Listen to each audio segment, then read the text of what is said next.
¿Qué pasa? Esas estructuras de los años 70, como es este edificio y bueno, más o menos de esta época, son de zapatas aisladas. Entonces, al no tener un suelo estable, se empieza a hundir de manera diferencial. ¿Qué pasó con el edificio? Se empezó a partir, ¿sí? Y estructuralmente recuperar ese edificio era muy complicado. Realmente no se salvaba nada.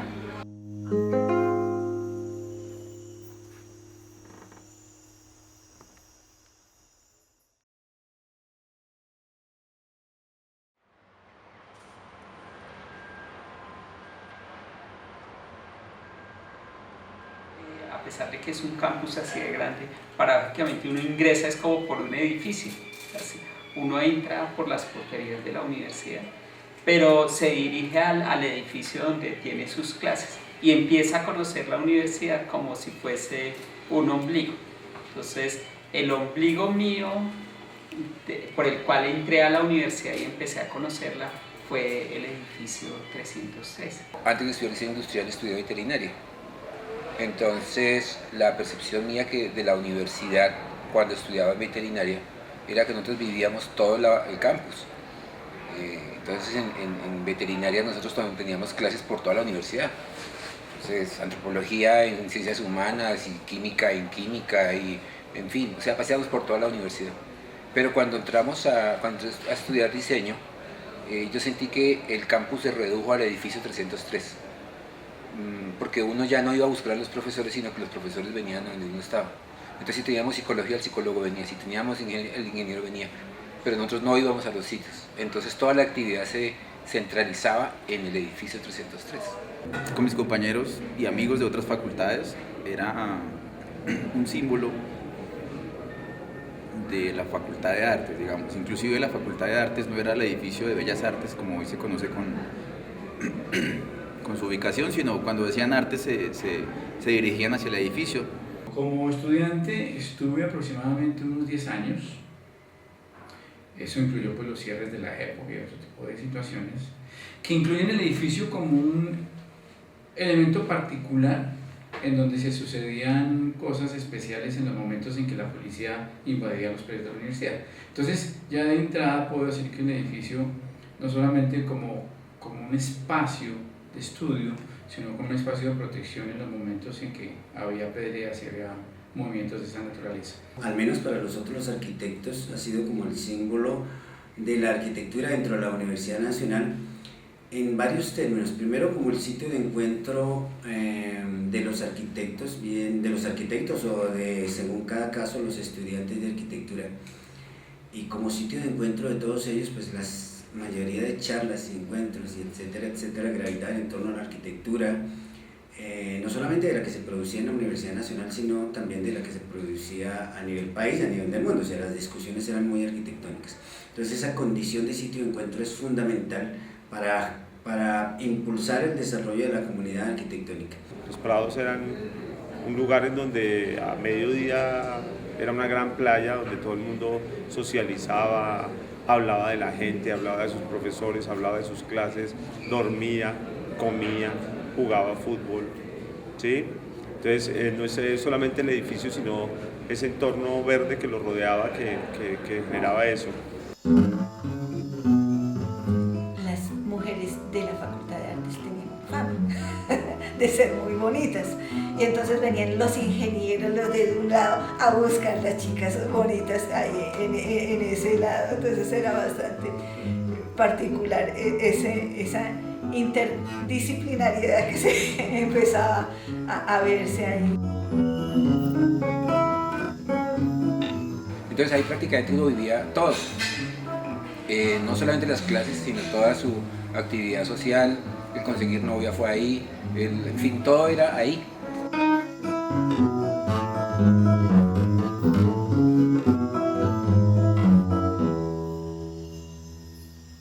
Los Tritones eran otro espacio, otro lugar de amoblamiento urbano fundamental. Nos sentábamos en los Tritones, molestábamos en los Tritones, Había el viejo mito que el tritón del cuerno, cuando pasara una primípara virgen, sonaba, iba a sonar y nunca sonó, entonces siempre esperábamos eso. Yo siempre decía que posiblemente la gente que estudiaba artes no conocía más de la universidad sino la entrada de la 45 hasta el edificio y la salida del edificio de la 45, principalmente por esas dinámicas que se generaban en el que todo estaba centralizado ahí en ese mismo edificio. Nosotros los estudiantes de ingeniería entrábamos a ese edificio buscando espacios de estudio, usábamos unos cubículos cercanos a los salones de talleres de diseño y usurpábamos esos espacios porque teníamos detractores de las artes y nos escribían letreros como fuera ingenieros. Esas cosas eran bastante sobrecogedoras porque uno pensaba que le iban a hacer algo. Porque como no es ingeniero no esperan que va a haber algo. ¿Por qué les gustaba ir a estudiar allá? Porque era aislamiento. La biblioteca de ingeniería de esa época era la biblioteca más bulliciosa. Allá se permitía hablar, gritar, hacía muchas cosas en la biblioteca de ingeniería. En el trabajo de grado nosotros disponíamos de un salón que no era un salón propiamente, es decir, nosotros lo acomodamos de tal manera donde estaba antes de tumbar el edificio el Instituto de Investigaciones Estéticas, cuarto piso, éramos privilegiados y ese salón lo adaptábamos de tal manera que le pusimos un sofá y otras características que incluso nos permitía pasar las noches acá trabajando y haciendo un poco de actividades complementarias.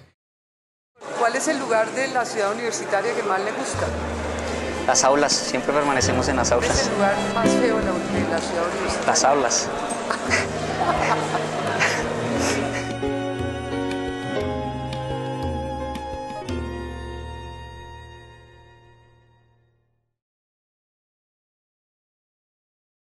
Tenía cosas muy interesantes como una cafetería en la cual pues se hacía mucho encuentro con los profesores y con los otros compañeros y ahí se discutían muchas cosas del diseño. Mi primera toma de tinto en la Universidad Nacional fue en ese edificio.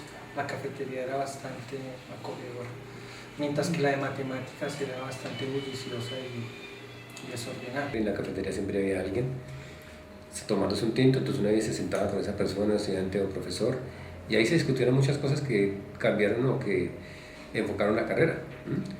Se complementaba, además la cafetería servía como elemento de complemento de las clases que se podían llegar a tener, porque después se salía a hablar o con los mismos profesores que salían a hablar o uno hablaba con los profesores en la cafetería sobre inquietudes. La cafetería y la biblioteca son lugares que en mí traen muy buenas reflexiones, discusiones de tipo político, de tipo disciplinar, de tipo profesional, de tipo humano.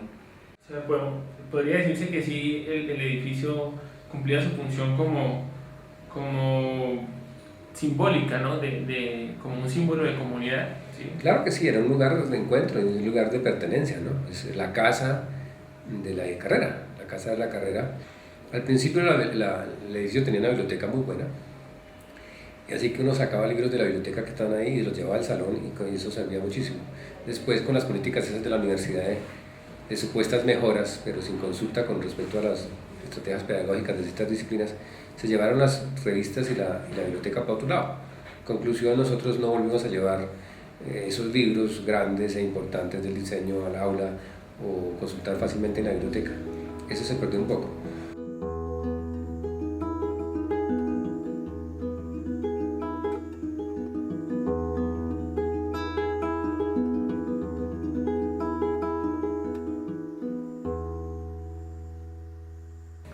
No tengo una nostalgia como otras personas sobre el edificio porque a mí me parece que para el caso del diseño industrial el edificio representaba siempre una desigualdad muy grande. Nosotros como diseñadores industriales estábamos de pronto subyugados, no sé si es el término correcto, pero sí arquitectura estaba siempre por encima de nosotros. Tenía las mejores condiciones, tenía más profesores, no sé, las oficinas eran diferentes. Como éramos una carrera nueva, teníamos poco espacio, estaba arquitectura y estaba artes, y en ese sentido ellos eran los que tenían como el dominio del espacio, y diseño industrial se iba haciendo un poco, déjenme un campito aquí, déjenme un campito en el otro lado. El plan de fundación decía que se iba a hacer un edificio ahí, digamos, vecino al edificio de arquitectura, y que mientras tanto compartiríamos el edificio o algunos espacios del edificio de arquitectura, el 303. Así que desde sus orígenes nosotros estuvimos en un edificio extraño en el sentido en que arquitectura siempre tenía el 70-80% de la ocupación del edificio y diseño siempre tenía que conformarse con los espacios más terribles, ¿sí? Y rogarle a los de arquitectura que nos dejaran usar los espacios, y en muchas ocasiones nosotros como estudiantes primeros fuimos desalojados de espacios donde estábamos trabajando porque llegaba un profesor de arquitectura o una actividad de arquitectura que nos quitaba. En algunas ocasiones teníamos muy pocos salones y talleres, como eran grandes los salones, entonces el de uno con otro taller compartido. Y entonces a veces cuando eran las clases era un profesor hablando por un lado y el otro profesor hablando, dictando su clase en el uno y en el otro.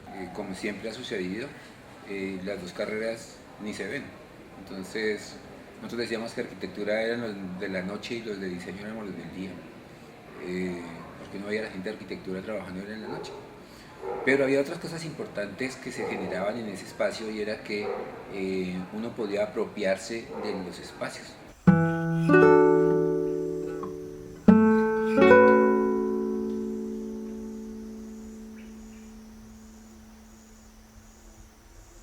Éramos dueños de nuestros salones, teníamos llaves de nuestros salones con candados, teníamos lockers y habitábamos todo el tiempo. Yo vivía en Nicolás de Fermán y casi ni iba a mi casa a almorzar porque prefería estar en la universidad. Uno terminaba dividiendo esos salones, que eran muy grandes, haciendo nichos, separaciones. Encontraba uno como si eso fuera su segunda casa. Encontraba uno en los espacios que la gente se subdividía para trabajar. No era extraño encontrar un catre, cafeteras, en fin, ¿no? O sea, uno podía vivir el edificio de día y de noche, o sea que nunca paraba, ¿no? Seguíamos derecho en el edificio, trasnochábamos, y a la medianoche, un poco más pasada la medianoche, salíamos a dar una vuelta por el edificio solo, jugábamos a la lleva, escondidas, qué sé yo, hacíamos lo que llaman ahorita pausas activas, y bueno, nos gozábamos el edificio. Pasábamos muchas noches de largo. Al final del semestre pedíamos permiso y podíamos estar 8 o 15 días viviendo de día y de noche acá. Digamos que los salones eran asignados, digamos, al semestre. Entonces los del primer semestre tenían un salón y ahí tenían todas sus materias. Entonces yo decía que, por eso era que decía que no se vivía en la universidad, sino el edificio. Yo sentía que eso estaba como en un colegio, ¿no? Le decían, ese es el salón de primero, y ahí todos los profesores iban a clase ahí. Tú tomabas clase de taller 3 con el profesor Edgar Bueno o con cualquier otro profesor, tenías el mismo taller todo el semestre, entonces podías guardar la maqueta, ¿cierto? En el caso del taller con el profesor Triana, era muy famoso porque hacíamos una maqueta gigante, que la hacíamos con todos. Entonces esa maqueta tú no la podías cargar a tu casa ni la hacías de hecho el taller era taller, no era un salón para ir a dar clase y ya. Tú vivías todo el día en el taller, ¿sí? Cualquier espacio libre era para ir a hacer maquetas, hacer los planos, e incluso se hacían nichos como especies de pequeñas oficinas por estudiantes o por grupos de estudiantes en donde trabajabas como en una oficina, como en tu espacio particular.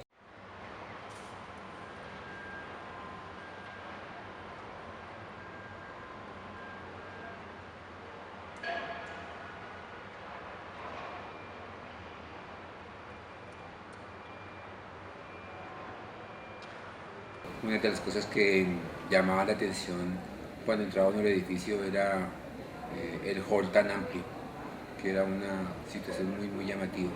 Como un elemento fundamental del edificio recuerdo pues ese espacio donde todos nos encontramos, nos veíamos. Si estábamos en el segundo piso, uno veía al que estaba entrando en el primero, o desde el primero veía al que se asomaba en el balcón en el cuarto.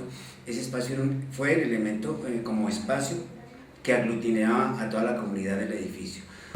Digamos que arquitectónicamente lo más interesante que tenía el edificio, y fue una de las razones por la que incluso ganó premios y fue un edificio pues muy reconocido en su época, es por esa unidad que tenía el espacio, tanto en el hall de acceso, al cual estaban conectados todos los pisos, ¿sí?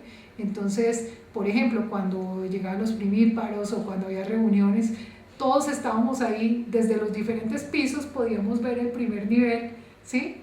Y era un espacio de integración impresionante. Siempre había que ascender o descender para cualquier cambio de actividad y en niveles diferentes que tenían diagonales de visión diferentes. Entonces a mí eso me daba mucho placer, no me distraía, me ocupaba, es decir, me ocupaba el yo bajar o subir una escalera y estar participando de las actividades que estaban haciendo los otros. Ese espacio fue muy interesante cuando se presentaba varias veces la orquesta del conservatorio u otro tipo de actividades culturales, haciendo que la gente, digamos, complementara su actividad académica con actividad cultural y otra naturaleza.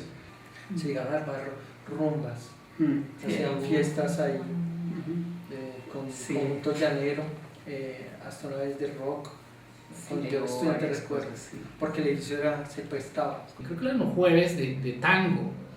Arrancó suave, digamos, era una pareja que venía y viernes y ponía a bailar tango y el que quisiera le daban clase, pero eso luego se volvió todo un evento emblemático y ya hacia cierto momento era absolutamente lleno todo el hall de entrada del 303 como una gran pista de baile de tango.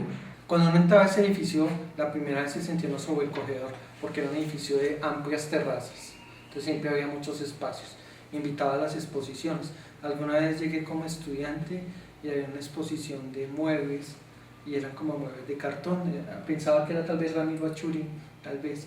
Y desde esa época yo pensaba, aquí es el sitio para hacer exposiciones de muebles. Y pasando a la época de estudiante, de profesor, yo siempre colocaba mis sillas mal diseñadas, mal elaboradas, pero en los trabajos de mi materia las colocaba ahí y siempre recordaba esa época. Recién ingresé como profesora, apenas ingresé, me asignaron una oficina en el último piso de ese edificio. Yo digo que era el lugar más bonito que tenía el edificio para los profesores porque era en el último nivel y se veía todo el área del conservatorio, toda la gente que llegaba desde la 45, por el lado de la 45, por el lado del conservatorio y por el lado del Sindo, llegaban allí y desde allí se tenía visual, ¿sí? Y con los compañeros del primer semestre jugábamos fútbol dentro de los salones. Me explico, no era fútbol con un balón y dañando las piezas y los muebles, sino como una posibilidad de estar trabajando, hacer unas pausas, correr las mesas, ¿cierto? Y jugar un rato. Entonces, como eran salones tan amplios, porque eran muy amplios, pues eso daba una oportunidad interesante de hacer diferentes actividades.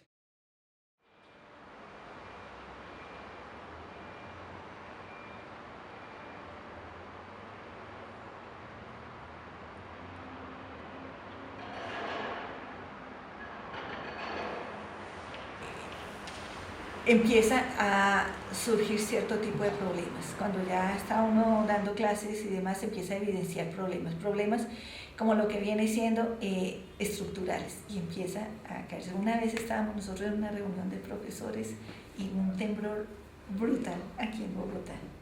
Y allá empieza, nosotros estamos en reunión en el 218 y ahora qué hacemos en esto, y salen unos que eran arquitectos de diseño industrial, pero eran arquitectos y fueron los que salieron corriendo primero y todo el mundo, pero ¿por qué? Dicen, porque nosotros sabemos que esto no está bien construido y que esto se nos puede caer encima.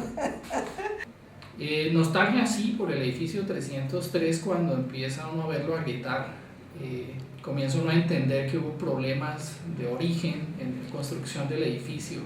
Y salieron una cantidad de grietas enormes esa vez. Y ahí empezaron a evidenciarse problemas estructurales bastante complejos, que se iban tapando, que se iban teniendo.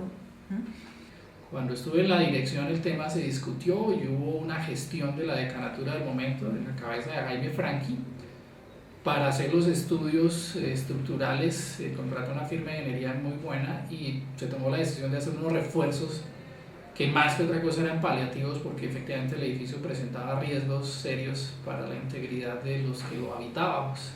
Yo me acuerdo que yo, los últimos clases que di fue en el 118 y cada vez era más grande la grieta y cada vez más grande la grieta. Uno al principio metía el dedo y uno después podía meter la mano completa dentro de esas grietas. Baile, actuación, estudiante, profesor, novio, amigo, todas esas cosas pasan en el edificio.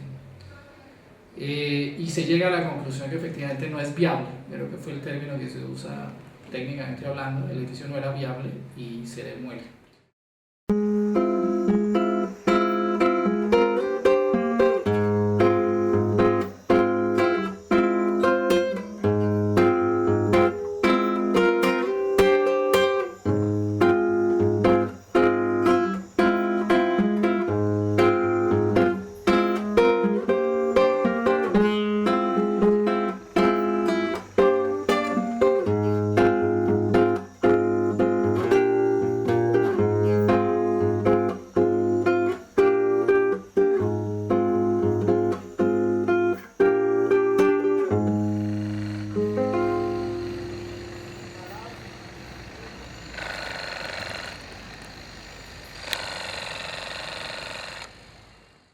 Yo a alguien le comentaba que la Facultad de Artes, y siempre lo dije, mucha gente decía, se acabó la Facultad de Artes porque tumbaron el edificio 303.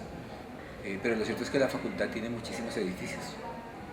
Parecía como si los demás edificios no contaran. Nosotros vivimos los demás edificios también, o sea, teníamos actividades nosotros.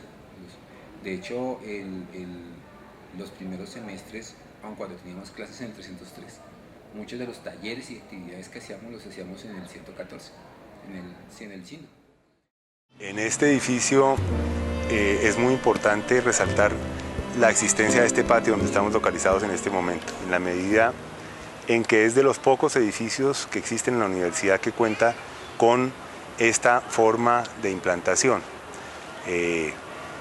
Hay otros patios, pero este es una forma de ocupar el espacio en la universidad que empezó a imponerse después de que el plan general de la universidad fue desarticulándose y cada facultad, cada institución, cada elemento de la universidad empezó a incorporar dentro de su propio interior una serie de espacios colectivos que podemos ver representados en este patio.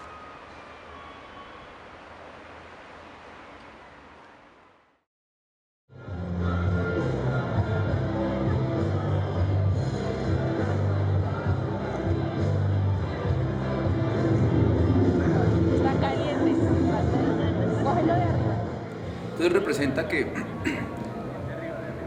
la unión que pudiera tener la Facultad de Artes se vio afectada porque desaparece el edificio como escenario o como núcleo educativo, artístico, cultural, administrativo que representaba, y ahora todo es una diáspora en la cual cada uno como que trata de resolver sus problemas como puede. Pues digamos que no le da continuidad a un proceso que seguramente era de maduración y donde pues había unos espacios por lo menos físicos, aunque tenían condiciones también complicadas, que permitían mejores, digamos, prácticas pedagógicas. Yo creo que la desaparición del edificio no solamente da un aire de melancolía cuando lo vemos, cuando veamos las ruinas, sino también pierde una identidad la Facultad de Artes de lo que era, porque era un edificio poderoso, era muy grande, administrativamente tenía muchas cosas, tenía tienda de libros, tenía la tienda de artes, tenía varias fotocopiadoras o papelerías dentro. Los estudiantes tenían buenas aulas, los profesores teníamos algunos lugares en donde podíamos tener asesoría y podíamos tener alguna oficina y podíamos tener algún libro y podíamos tener algún computador disponible para trabajar en las horas que no teníamos clase. Eso permitía más facilidad de la investigación, teníamos salón de reunión, ¿sí?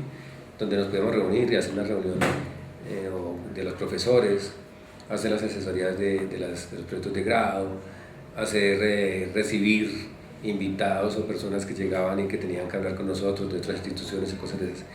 Desafortunadamente eso ahorita no lo tenemos. Yo no tengo un lugar, una oficina, ni un lugar donde dejar qué sé yo, mis cosas en el día, donde revisar notas. Ahora nos vemos esporádicamente cuando nos cruzamos, pero ya no tenemos un sitio donde reunirnos específicamente. Y ese tal vez es lo que más se siente, ¿no? Que ahora ya no tenemos oficinas, sino que ahora la oficina de cada uno es el baúl de su carro, en donde tiene que traer todo su material cada día. Y ya no tenemos espacios en donde reunirnos ni tomarnos un café. Yo creo que es uno de los tantos síntomas de una administración pública que día a día va dejando desaparecer las cosas de las cuales el Estado es dueño. La universidad no es fácil venderla, no es como Isagen, pero es obvio que es una de las tantas cosas que de una mal o bien llamada desidia estatal, en las cuales las cosas pues tienen que evolucionar y de alguna manera nosotros tenemos que buscar el dinero para poderlo construir nuevamente. Si tuviera que sentir alguna nostalgia, alguna melancolía por el edificio, la siento por el salón de clase. Ese sí es duro. Cada día todavía, cada día. El hecho permite una renovación, permite nuevas preguntas. Para el diseño industrial me parece positivo porque el edificio evidentemente no consideró en ningún momento hechos académicos y pedagógicos que dieran para espacios más adecuados para el diseño industrial desde mi punto de vista. Inclusive para la arquitectura misma ya el edificio se estaba quedando, yo diría, algo obsoleto en sus propios espacios para las dinámicas contemporáneas. Aulas activas, aulas dinámicas, cosas que ya el edificio no daba más. ¿Qué simboliza su desaparición? Bueno, simboliza también una dejadez del Estado, simboliza una mala planeación, simboliza también una renovación.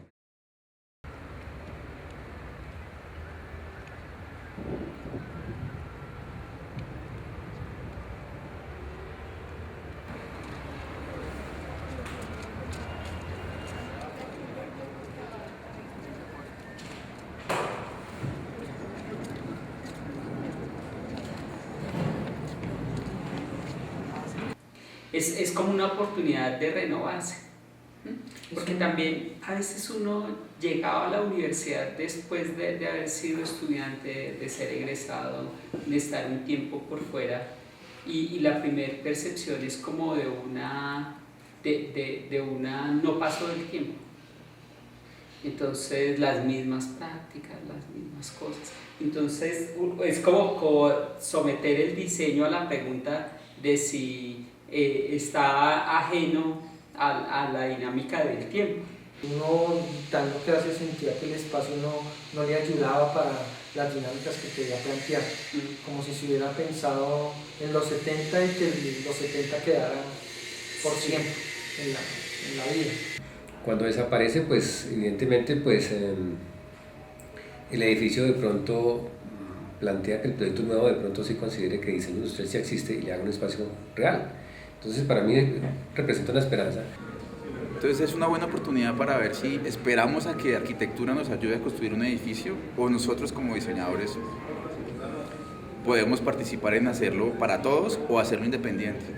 Pero sí es una buena excusa para replantearse lo que somos y para dónde va la escuela. Pero yo veo eso como una etapa transitoria y como con esperanza de que de pronto que el proyecto que se haga, sea cual sea, le dé un lugar propio a diseño industrial, que le reconozca un lugar dentro de la Universidad Nacional, porque hasta ahora, históricamente, diseño industrial no tiene un lugar propio en la Universidad Nacional.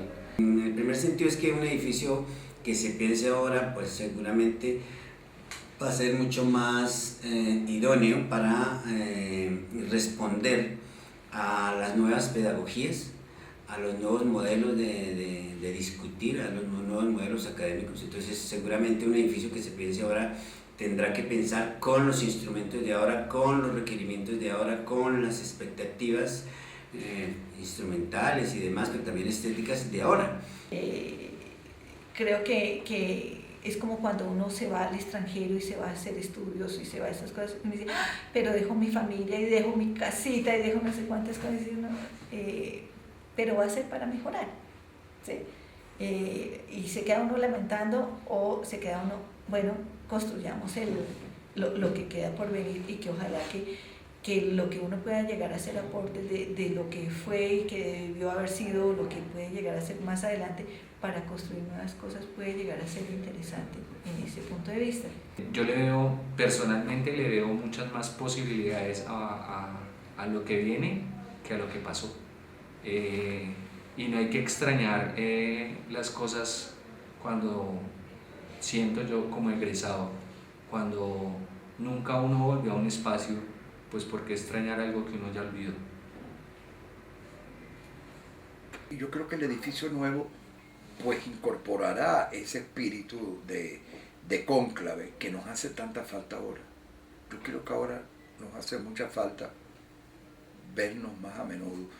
Que no haya edificio o que en este momento ya lo hayan tumbado y que haya por lo menos ya un proyecto del que viene nos permite empezar a construir colectivamente. En ese orden de ideas creo que estamos obligados a ser partícipes de la fundamentación de lo que viene. Entonces como oportunidad me parece maravillosa.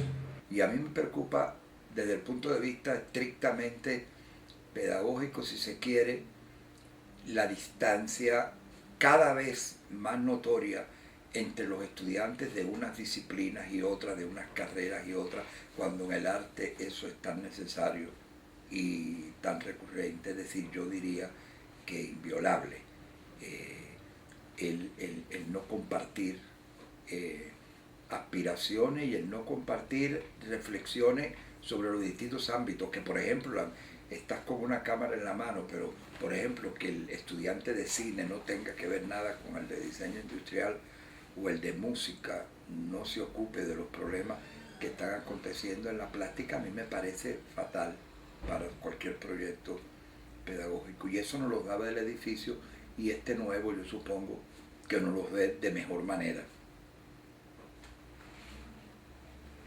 Ahora, si no participamos, y estaba hablando de toda la comunidad universitaria, pues seguramente se van a construir unos edificios, no sé, muy bonitos, materiales nuevos, pero no necesariamente van a suplir las necesidades y, digamos, las intencionalidades que nosotros vayamos a tener. Entonces, forma parte de un reto para una participación colectiva. Me parece buenísimo. Para mí ya como docente pues hay una esperanza, esperemos que sea más pronto, hay unas fechas que han dado, tener un edificio nuevo, tener una sede, porque pues llevamos años de transhumancia, de ser parias, donde no tenemos pertenencia, donde no hay un espacio para nosotros, y creo que pues obviamente nos lo merecemos, los diseñadores, arquitectos, y en general la Facultad de Artes merece ese tipo de espacio. No lo veo tan romántico ni tan, digamos, nostálgico el edificio en ese sentido, ¿no? Aunque yo me eduqué ahí y durante mucho tiempo fui docente en esos espacios y evidentemente era mejor tener eso que no tener nada, pero en la realidad nosotros no teníamos todavía nada. Esa es la realidad para el diseño industrial desde mi punto de vista. Eso es lo que le puedo contar sobre el edificio 303. Y esperemos que no nos falten otros 40 años para que aparezca el edificio. No, profe, muchísimas gracias por su tiempo. No. Chao.